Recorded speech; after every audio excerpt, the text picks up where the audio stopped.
In this video, we'll have a look at Shaun White's rich lifestyle and how he spends his millions. Since this snowboarder is worth an estimated $60 million, we know he has a lot of moolah to spend. Exactly how does he make his money? How does he spend it? And what is his lifestyle like? How does Shaun White make all his money? As well as his $10 million salary, White has other avenues along which to make money. White also had a successful career in the entertainment industry, having been in the films Friends with Benefits 2011 and Stretch 2014, as well as the Disney Channel feature Cloud 9 2014. Along with these projects, he has also provided his voice for the films The Smurfs 2 2013 and American Dad 2013, and has performed in music videos for artists such as 30 Seconds to Mars and the Black Keys. A year later, Shaun joined forces with Davis LeDuc, Javier Palomar, Anthony Sanudo, and Lena Zawada to form the band Bad Things. In 2013, the band got a record deal with Warner Brothers Records, and their self-titled first album was released in 2014 on the label. Since White was 7 years old, the snowboard manufacturer Burton has sponsored him. When White won the US Open Snowboarding Championships at age 16, he became the world's youngest athlete to accomplish this feat. This gives him more of a chance of gaining further sponsors. Target, Oakley, Hewlett-Packard, and Ubisoft are among the companies that have endorsed him.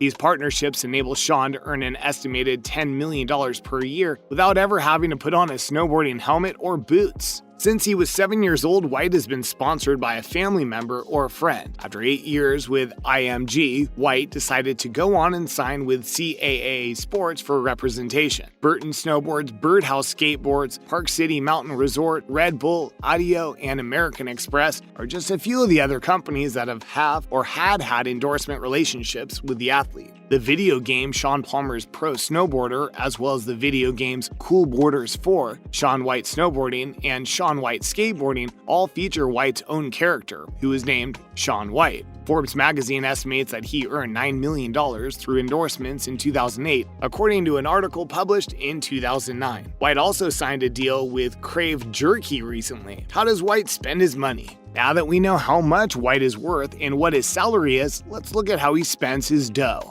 Real estate. Shaun is something of an underground real estate tycoon, owning a number of luxurious properties in various locations across the world. During 2014, he purchased a 3-bedroom ranch property in Malibu for $8.94 million, which he later sold for $11.8 million in 2020. During the same time period, White put his other Malibu house on the market for $12.75 million with an asking price of $14 million. Shaun sold his 4,500 square foot Hollywood Hills property for $6.7 million in 2017 and listed his New York City penthouse for $2.79 million. In 2019, Shaun relisted the penthouse for $2.95 million. Charity. Shaun White supports the following charities: Boys and Girls Clubs of America, St. Jude Children's Research Hospital, the Tony Hawk Foundation, the V Foundation for Cancer Research, and Yummo. How much he gives away to these organizations is unclear, but it's probably a substantial amount. His car collection. Let's take a look at White's car collection. Lamborghini Murcielago LP640. Not only is it the baddest Lamborghini ever, but Lambo creates the baddest automobiles ever. In fact, this is the baddest automobile ever. Drive it for more than 3 seconds and you'll be convinced. Shaun bought a real beauty here. With a world-class engine and plenty of development time with some of the world's best chassis engineers and test drivers, this masterpiece is visually stunning enough to make pedestrians' heads burst in blood in brain matter showers. It's a rugged, beautiful supercar designed by Luc Donkerwoldt, an Italian-born Belgian. This car is worthy of the famous Miura and other Italian supercars stretched on paper by proper maestros, a cigarette and a pencil. Long live that style. Let's appreciate this monster while it's still legal. Faced with a long, lengthy tail, it has an incredibly low and extreme width. With extraordinary proportions in profile, the enormous scoops in the flanks come out at speed to help cool the engine. Look at the exhaust pipe. Before starting, make sure to know where the dog is. From behind, the tail strakes curve inward toward the cabin, flanking the bonnet with vents and lines. This car's engine cover is still too high to see much out the central rearview mirror, but that's not important. This automobile is a spectacle on 4 18-inch wheels. As you approach the automobile, you dip a handle inside the window and raise the scissor door straight up. magnificent. Sliding in is simple and you can find yourself in a body-hugging bucket seat that's neither as comfy nor as natural as it should be. You're far from the dash, far behind the fantastic sloping windshield, far behind a wheel that telescopes out. It practically prevents the characteristic long-arm, short-leg Italian driving stance. Strangely wide and low, the automobile soon becomes familiar. Moving away, you feel the massive Lambo on your side.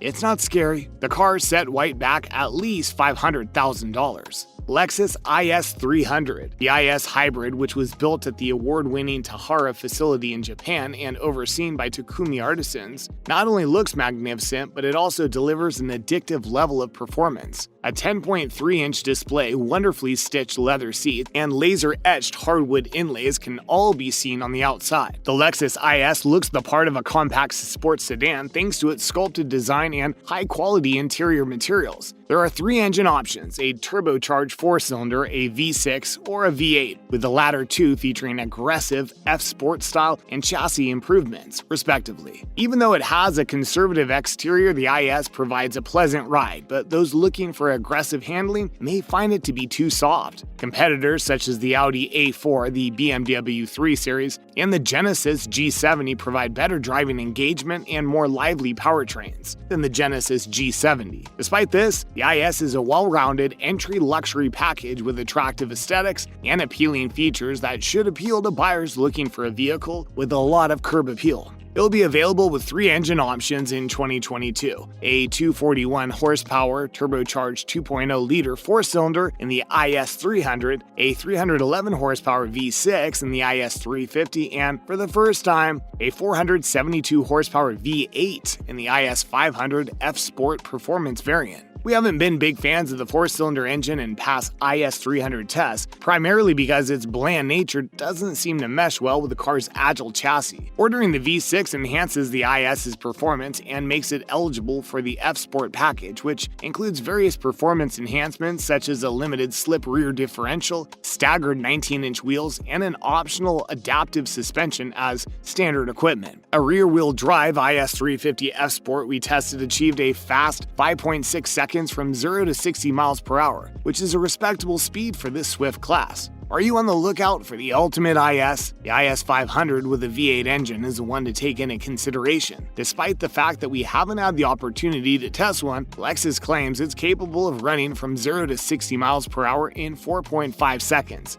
Our test results and driving impressions will be added to this story as soon as we're able to get behind the steering wheel. White's Lexus is definitely a stunning car with a pedigree, and it only cost him $41,000. 1966 Ford Mustang. The 1966 Mustang came with only minor exterior styling changes, including a revised grille, side ornaments, wheel covers, and gas cap, among other things. When Ford introduced its new C4 Cruise-O-Matic 3-speed automatic transmission, it was available for the 225 horsepower V8. In addition to the C4 gearbox, the 289 Hypo K-Code engine was also available with C4 transmission, but it had stronger internals and can be distinguished by the C marked on the exterior casing of the servo. The extended duration solid lifter camshaft, which allowed the high revving 289 to produce the horsepower it was famed for, was not compatible with a low stall RPM automatic torque converter, which was required. The 1-inch thick 25mm vibration damper, as opposed to the half-inch on the 225 horsepower version,